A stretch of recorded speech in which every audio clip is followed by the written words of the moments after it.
Welcome to Rationality, Reason, and Reality. I'm Supernova. I've got a couple more fallacies to discuss with you today. The first of which is the straw man fallacy. This is a mistaken logical argument in which, when you feel that your opponent is making an argument that you can't debate against, you try to substitute something that's very similar to attack instead because you feel it's a straw man. It's somebody that can't defend themselves and is easy to knock down.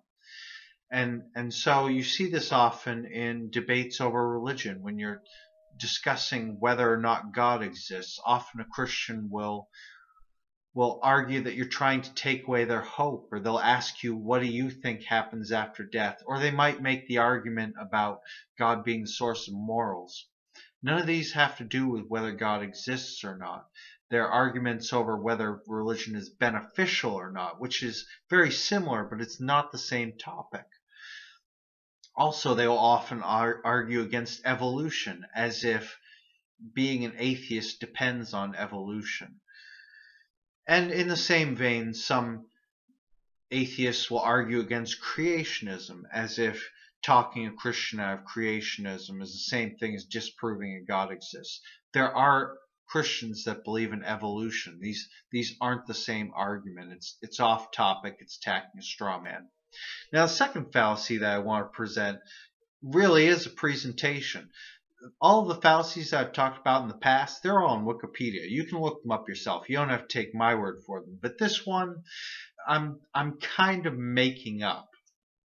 Now, I'm calling it the T-Man fallacy because it has technically been defined by another YouTuber. There's a guy named Scott Clifton who goes by the moniker Theoretical Bullshit, and he has a lot of atheist arguments himself, and I'm a big fan. I love his arguments.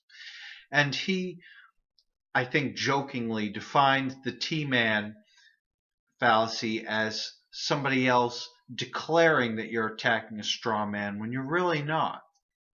But I've seen some examples of this, and I tried looking for a name to it, and the closest I can come is T-Man. So I'm going to stick with this one here.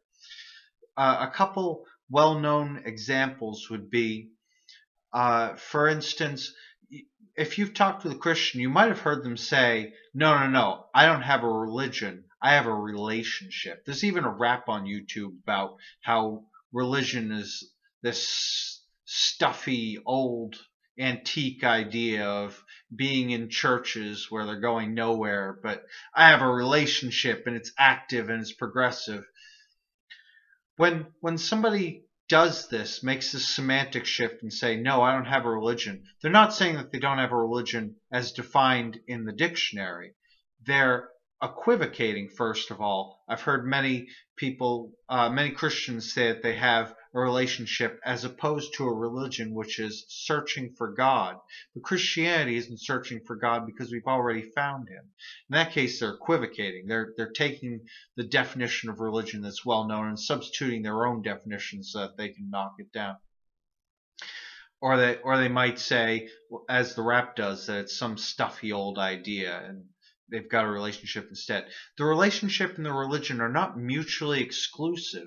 When you call a Christian somebody who has a religion, so that you might, for instance, compare them to other religions, you're not attacking a straw man.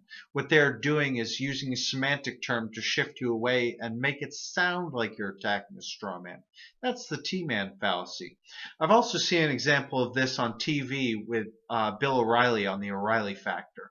He was speaking with David Silverman, the head president, I guess, of American Atheists, and on David Silverman's first visit to the program, he came across that tide goes in, tide goes out argument, which many atheists are familiar with and have mocked endlessly. The second time he appeared, Bill O'Reilly corrected him when he called Christianity a religion and said, no, it's a philosophy. No, David Silverman was not attacking a straw man. Belief systems are philosophies. They're not mutually exclusive. To say that David Silverman was wrong to call Christianity a religion is not attacking a straw man, and thus Bill O'Reilly was committing the T-Man fallacy.